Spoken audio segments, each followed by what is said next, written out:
natwe duhaguruke tugaragaza inyota n'ubushake maze twakire imigisha y'umwaka w'impuhwe.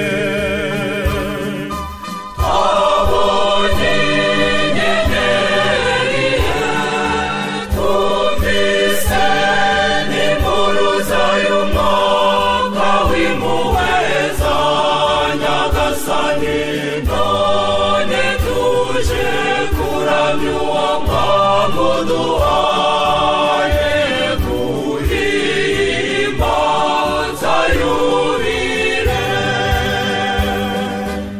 Iyo nyenyeri yayoboye kugeza ku kirugu, natwe tumurikirwe n'ijambo ry'Imana maze rituyobore ridutere guhimbazwa mu mwaka w'impuhwe. Kimwe na Yesu n'ababyeyi be bazi Yerusalemu, bajya gushaka imigisha y'Imana mu ngori Yerusalemu, natwe tuje guhimbaza umwaka w'impuhwe. Twabonye inyenyeri twumvise n'impuruza y'umwaka w'impuhwe za Nyagasani, none tuje kuramya uwo mwaka uduhaye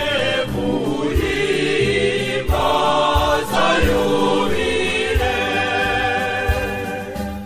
Imigisha myinshi iradutegereje ku ngoro y'Umukiza, muze twese tumusange tumuture imitima yacu, maze ayuzuzemo imigisha y'umwaka w'impuhwe. Yubile yacu n'umwaka w'impuhwe duhawe, turonkamo imigisha n'indurugezi yazishyitse, twishimire twese uyu mwaka w'impuhwe.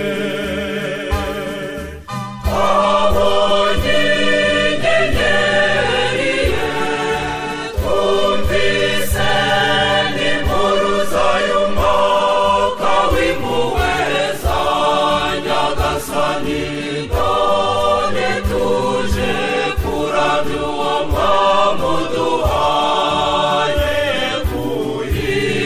guhimbaza yubile.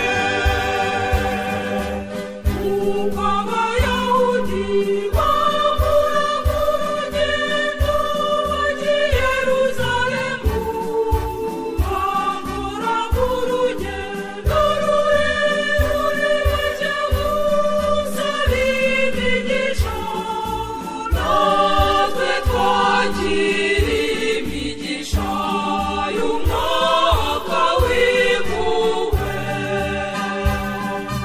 Tugiye kwakira imigisha ya yubile ya diyosezi, twitwaze n'amaturo ashimishije y'ubuyobozi